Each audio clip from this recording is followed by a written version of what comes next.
present their resources to you in classes. You've been more than cordial.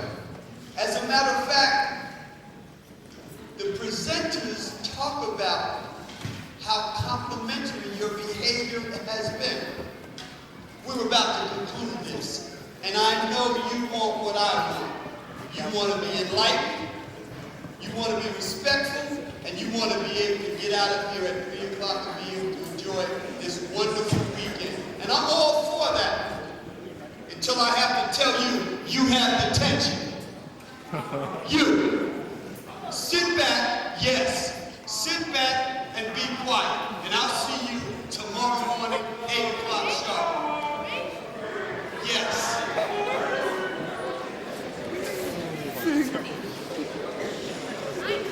Give me the names. Just give me the names. There's no argument. It's okay. You don't have to. Just give me the names. 3 days. Now I'm going to ask you one more time.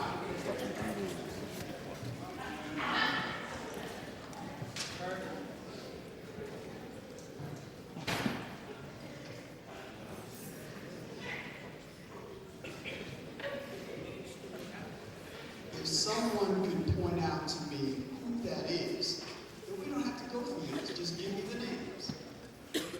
Just give me the names. You don't have to say anything to them. For those of you who understand what I've asked you to do, that's fine. Because we're going to conclude today's festivities with some keynote speakers who have come to give you a message from their experiences. They are talking about being able to help save you and your dreams for the future. To help save you and your dreams for the future. Mr. Torres and Ms. Moore. Thank you. Thank you. Let's give the principal a big round of applause. My name is Syder Torres, and I run a program called Reaching Our Dreams. You are young, you are intelligent, you are beautiful people, and let me tell you one thing, and I have no doubts about it, and I hope you don't have any doubts about it yourself either. Each and every one of you is a genius. You may not realize it, but there is a genius within each and every one of you craving for an opportunity to come out. I was talking like this to a group of youngsters just like you, and this young man said to me, "Sir, but I'm not doing very well in math." Well, let me put it this way. This little boy, born in Germany, he could hardly speak when he was 6 years of age. Very slow in learning to speak. The parents and the doctors thought that that kid was not all there. He was not normal. Then he was put into a Catholic school despite the fact that he was German. And in this Catholic school, he cannot excel, he cannot develop. The teachers and his fellow students thought that this kid was dumb. Then one day, the school principal had a conversation with the parents of this kid. And he told the parents, "It's not yours, sorry, your boy cannot learn." The name of this child is Albert Einstein. Yes, my dear friends, there is a genius within you. And you may not be doing well in one or two of your subjects. Only requires a little more attention to those subjects where you are not doing as well as you do generally. You all have dreams. We all have dreams. But you know what? Sometimes we just think, I have a dream. And one of these days I'm going to fall asleep and I'm going to open up my eyes and then it's going to be my dream in reality in front of me. My dear friends, my dear young friends, that's not the reality of life. The reality of life is that you do have dreams and you have to work to make them come true. And then some may say, yes, Mr. Torres, but my parents are very poor. Or my ethnic group, holds me down. Well, let me tell you very quickly about this young lady, Mexican, born in California, one of 5 children. Her parents were very poor.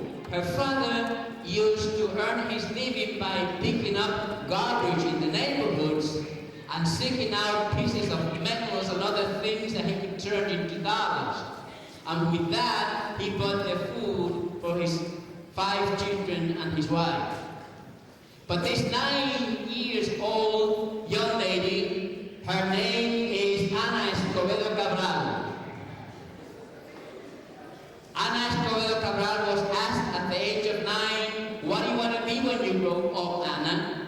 And Ana said, I want to be an employee of the White House. And that's what she used to say every time she was asked a question.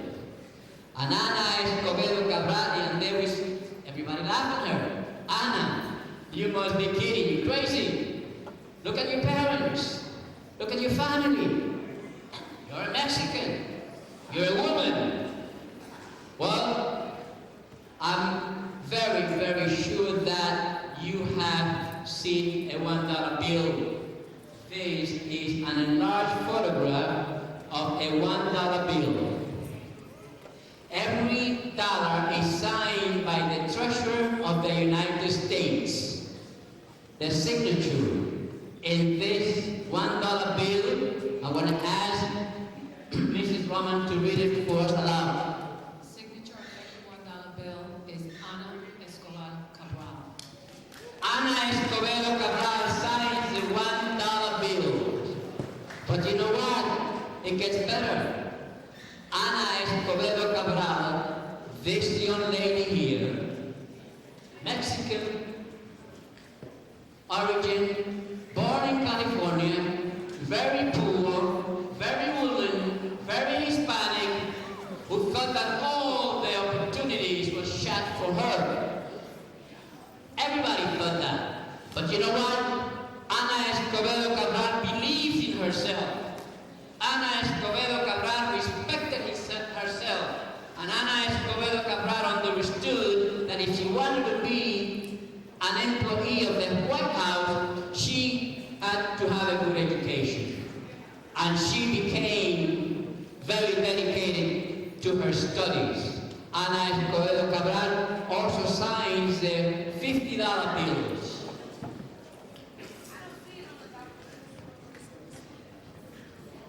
Ana Escobedo Cabral signs not only the $50 bill, but Ana Escobedo Cabral signs billions and billions of dollars. And here is the $100 bill also. Also signed by Ana Escobedo Cabral. And my dear young friends, the reason why I'm sharing this story with you is because I see a lot of Ana Escobedo Cabrals in this audience. You do have a genius within you. I'm going to give this to your principal, so he's going to keep this in his office for you to see and remember that there is a genius within you, and that the fact that you may come from poor, Mr. Principal, the fact that you may come from poor families doesn't mean that the chances are not there for you. The opportunities are there. The genius within you is craving to service. Give that genius an opportunity, the opportunity it's looking for. Now, you think of this. Think of a young man in a house in, let's say, Santo Domingo, Dominican Republic. A one-room house, dirt floor, no plumbing inside. 7 children plus mom and pop, that's 9 people. At the age of 9, the old man dies. The children now sell newspaper, they shine shoes, they sell candies to earn a few dollars to buy some food. But this young man, out of the 7 of them, this young man was interested in baseball. He used to take newspaper and roll them and make a ball with a piece of wood. That was the bat. His name, Sammy Sosa. Ladies and gentlemen, there is a genius within you. I like to tell you about reaching our dreams. What are we doing here today? What is the purpose of this assembly other than to motivate you to think that yes, you do have the capability to accomplish anything that you want to accomplish in life. As a matter of fact, I see in front of me future doctors and engineers and teachers and journalists and scientists and accountants, etc., etc. That is what I'm looking at right now, my dear friends. So reaching our dreams was created to help you develop a more positive attitude towards education.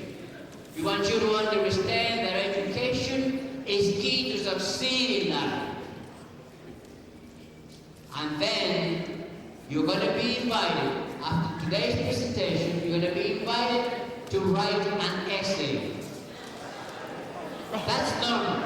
That reaction is normal, my dear young friends.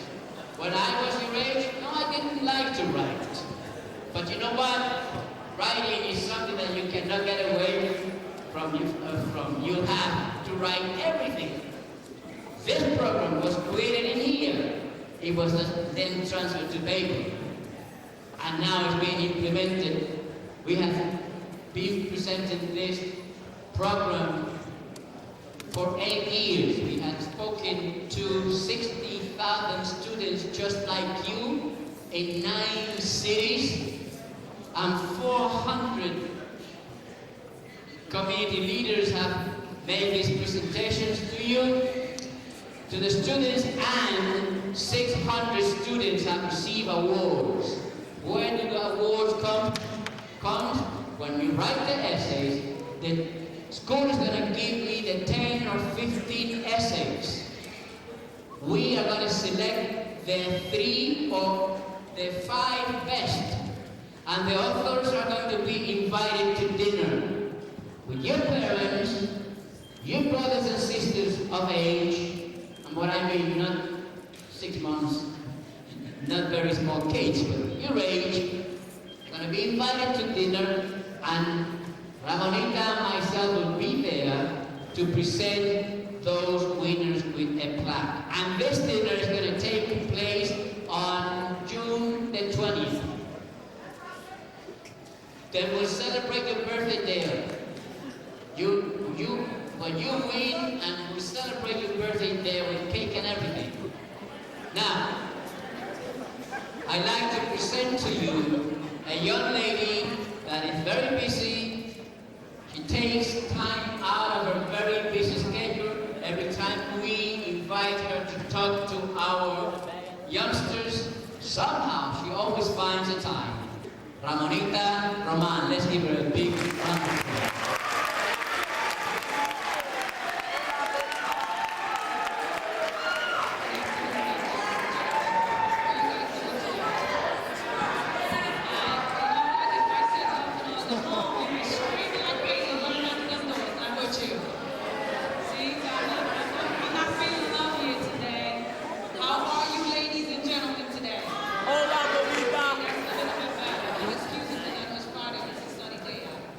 My name is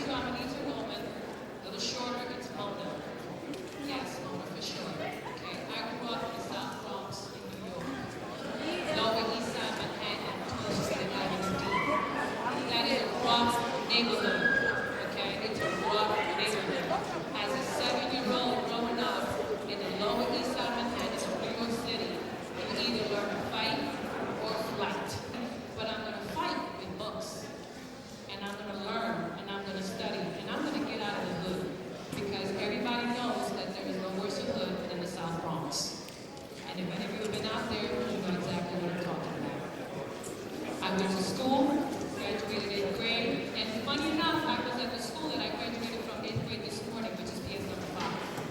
Graduated from Ferris High School. Back then, you know, Ferris and Syder, you know, basketball, we always been competitors, but it's still a hard school, and even now it's still a hard school, just like today is a hard school. The schools today are a lot harder than what they were when I was growing up. But when I was growing up, they were hard on me. I could imagine what school is for you. So the way I learned how to fight was to go to school, okay? Can everybody hear me in the back? Can you hear me now? I learned how to fight by learning, getting excellent grades. Now I have one question to ask every one of you. How many of you, just give me a raise of hands, just be quiet, I need a raise of hands. How many of you love to take a test?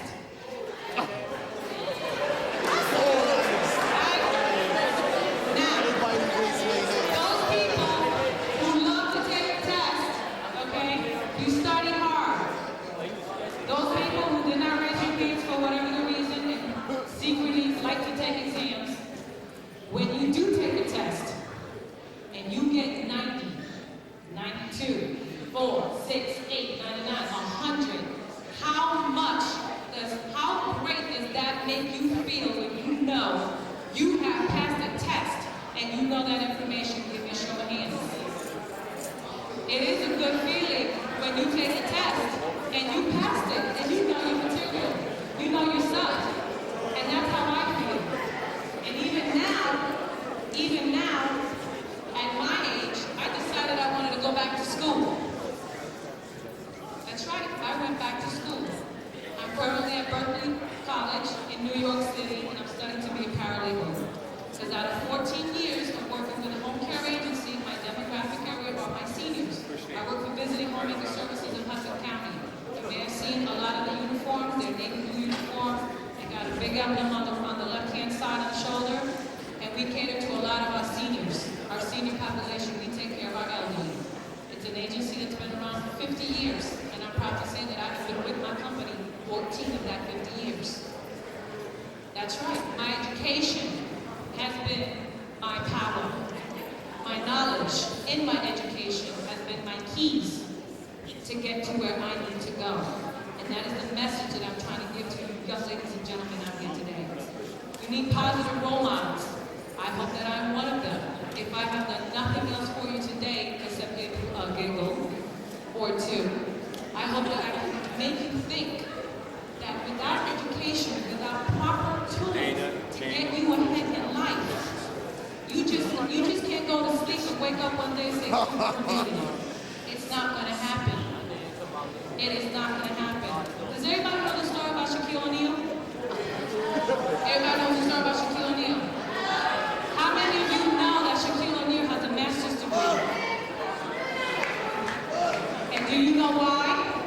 Do you know why? The reason he has a master's degree, whatever background he has, is because even though he is a known basketball player, one wrong move on that court can blow his knee out, and then what does he have? He's got an education and a degree in his back pocket that says he can teach anywhere in the United States. Because that's all you need to be a teacher. You can teach anywhere you want, you got a master's degree. And if you don't believe me, look it up. Find that information, ask your teachers. How many of you have seen a movie called Tequila and the Bee? How many of you can identify with that movie? Huh? Tequila and the Bee is a very powerful movie. And I had to watch it. I didn't know anything about this movie. I had to watch this movie because I do a mentoring program where I take a couple of students and I mentor them, I talk to them, I give them my number, and this is part of a program that I'm trying to stay a part of with my busy schedule. When I saw Tequila and the Bee, it made me think, and it made me think of how I was when I was little. And when I wanted to do something that people make fun of me. You know what? You can make fun of me. You can make fun of anybody you want to, but you know what's scary? That 10, 20 years down the road, you come across that person that you made fun of, and they're the ones with money in their pocket and a future, and an education, and a nice job. And you make a lot of sacrifices. What you call distractions, I gotta study this weekend because I got a test on Monday, and you get a couple of friends that come out and say, well, why don't you come hang out with us? We're going to the movies this weekend.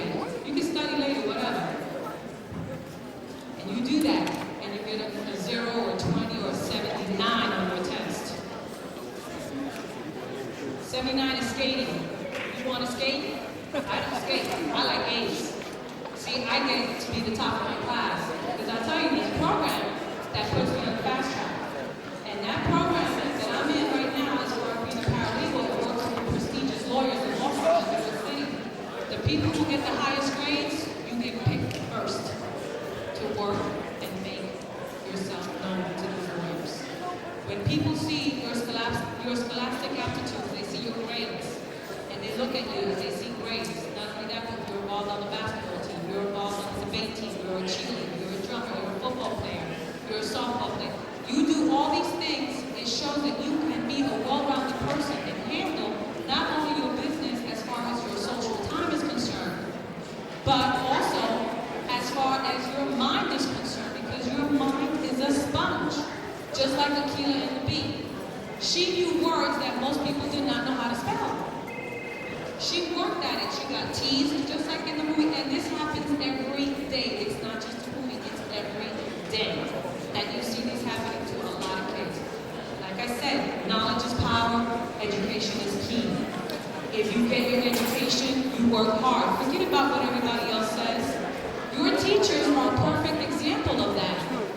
They have learned, they have struggled, they have sacrificed, they have faced challenges to get to where they are today because their love and their passion and their heart to teach, to share with you, with everybody, the little bit of knowledge that they have, lives a long way. What you know today is good. Tomorrow you know more. The next day you know more. And that is through education, through reading, through learning. These are things that you can learn, that you can go out there, and nothing, no one can tell you, you can't be what you can't be. You make that decision. You're all between, the grades of 9 and 12, freshmen and seniors. You make decisions every day. You make a decision to get up in the morning, brush your teeth, get dressed to come to school, to do homework. These are your decisions. Just like you make a decision to say, I'm going to cut class today. I'm going to mouth off to my teacher. I'm going to get detention. This is something that you choose to do. What I'm trying to impart to you is that you need to think, because what you do, your actions will always have consequences, good and bad. You get straight A's, you get recognized for your efforts. You get F's, you still get recognized for your no efforts. And it's just something that you got to think about. Trust me, the parties are always going to be there. I remember one time when I was in nursing school, I had a major exam on pharmaceuticals. And a couple of my girlfriends called me up and said, "You got tickets to go see Mark Anthony." Back when Mark Anthony started out, it was like really big. I cried that night, studying in my books, because I couldn't go to a Mark Anthony concert. And I didn't like it. But you know what? I got an A on my pharmaceutical exam, and I did very well. And I continue to do well, and I continue to progress. All I'm trying to tell you is that you have the choice. You have the power inside of you to make choices and make a change, break the cycle. Whatever else is going to happen, you can do it. Like I said, even at my age now, I go back to school. It's not easy. I'm an adult, I have responsibilities, but I will make the time to sit and study. As a matter of fact, I got a test next Thursday, okay, on my parachute board. And I'm going to be home on a beautiful sunny day on Sunday, studying. But you all have the power inside of you to make a change. It starts with you here in your heart and your mind. Don't let anybody tell you you can't do what you don't want to do as far as becoming something in your future. You can be teachers, you can be doctors, you can be any kind of doctor, you can be a veterinarian, you can be a brain surgeon. You can do what Anna did. 9 years old, Mexican, impoverished, poor, hungry. And she became the treasurer of the United States of America. And I was impressed that all of you went and did this. I gotta see this dollar. And some of you said, I don't see it on my dollar, but you got to see it on somebody else's dollar. Now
That's the time I came from. And it was embarrassing, like, okay, no, I can't believe I gotta go to food stamps and that. That's where I came from. But you know what? That didn't stop me. That didn't stop me from graduating with honors and moving on to high school and going on to college and back in college. Nothing is gonna stop me because you know what? I've been on that road. I've been on that road. I've struggled and I've sacrificed and I've cried.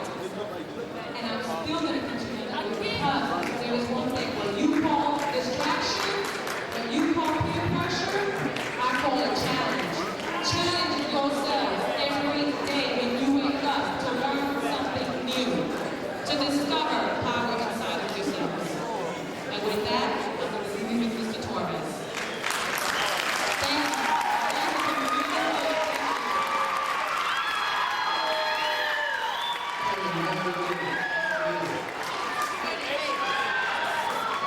Challenge yourself, Mamita said.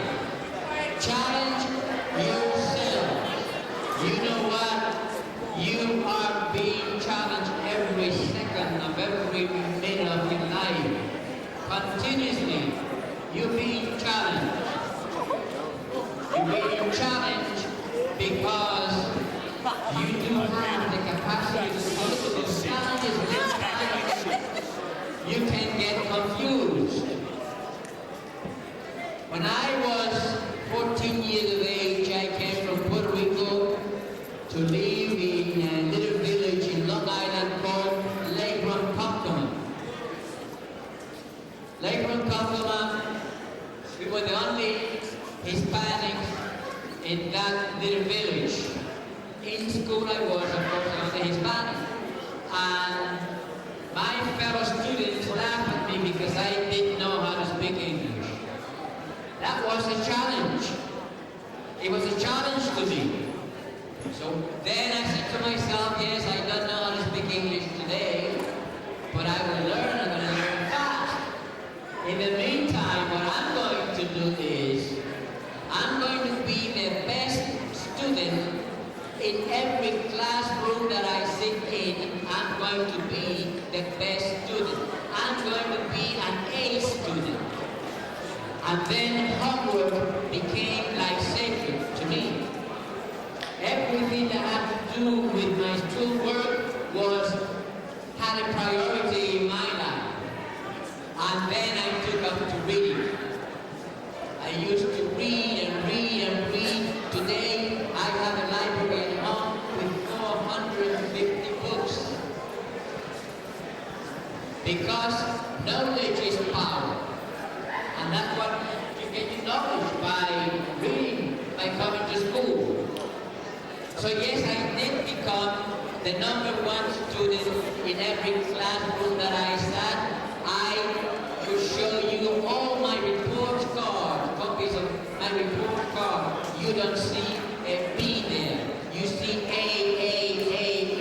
even in math, which was my weak subject. And I didn't do that, my dear friends. I didn't do that because I didn't accomplish that because I was smarter than anybody else. I did that because I took my education serious and because I worked more than the average student. You could do the same thing because you do have the exact same capacities that I have. I graduated NYU in 1956 with honors. And for a Puerto Rican to graduate NYU with honors, you have to be good. I accomplished that because I had a challenge and I dealt with it. I had another challenge. I was always the smartest one in every classroom that I sat in. And the bullies, I was very attractive to the bullies. Until I registered myself in a junior school and learned judo. That was the end of the attraction of the bullies. Those are challenges. You are continuously being challenged. And you have them to think, respect yourself, discipline yourself, and understand that you are the only ones responsible for your life. People have a tendency to blame government, to blame the neighbors, to blame the fact that you're black or because you're Hispanic or because that's nonsense. You, the only person responsible for yourself. Take charge of your life. And when you take charge of your life and you think of education and you give that genius within you the opportunity to surface, you're going to be very successful in whatever it is that you like to do. Some of you are in the last year of high school. I hope that you have already the colleges that you like to go to. And with this, ladies and gentlemen, I would like to close inviting you once more to write that essay, 250 words maximum, 150 words minimum. The subject, what you heard here today, what did she say that impacted your life? What did I say that made you think? This is what the essay is all about. And 3 of you are going to be invited to dinner. Now let me tell you something else. We also this year have a prize for the school with the best essays. And $300 prize for the school that produced the best essays. And I see enough talent in this audience for you to help your school make that prize. Ladies and gentlemen, you're really a wonderful audience. God bless you, and don't forget, school is priority. Thank you.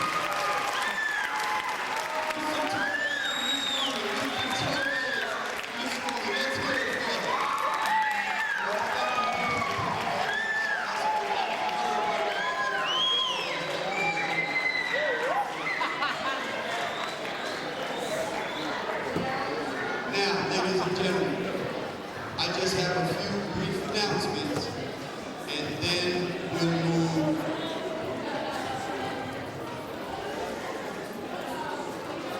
I only have 5 candidates thus far. Do the math. Do the math. It's going to be 70 by 9 o'clock, and you'll be seated in 126.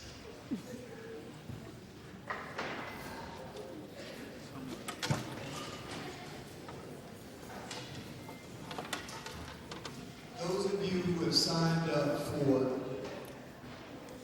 running for office for the freshman class, there'll be a meeting Monday in room 106. The meeting will be at 8:15. So you know if you want to be in the running for the office, you have to be there on time. You've got 10 minutes and you're messing with 4 hours back there in the middle. Turn around. I'm talking to you.